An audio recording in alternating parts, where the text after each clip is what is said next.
గౌరవ ముఖ్యమంత్రి శ్రీ నారా చంద్రబాబు నాయుడు గారికి, రాష్ట్ర ఐటీ శాఖ మంత్రులు లోకేష్ గారికి, ఉప ముఖ్యమంత్రి పవన్ కళ్యాణ్ గారికి, రాష్ట్రంలోని గవర్నమెంట్ ఈ సేవా కేంద్రాల్లో పనిచేసిన ఈ సేవా ఉద్యోగులందరి తరపున విన్నపం.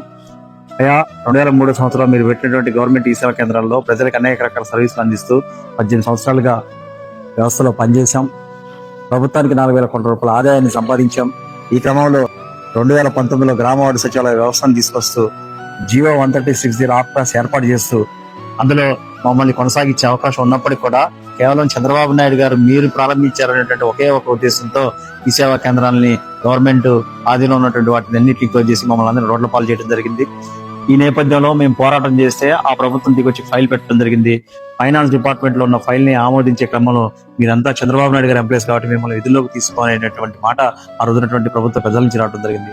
ఈ నేపథ్యంలో లోకేష్ గారిని పాదయాత్ర సందర్భంలో కలిసినప్పుడు మన ప్రభుత్వ అధికారులకు లాగానే ఈ సేవా వ్యవస్థలో పనిచేసిన మీ అందరికి కూడా న్యాయం చేస్తామని చెప్పేసి ఆయన హామీ ఇవ్వడం జరిగింది. 18 నెలలు గడిచిపోయింది, ఆ హామీ అమలు జరగట్లేదు.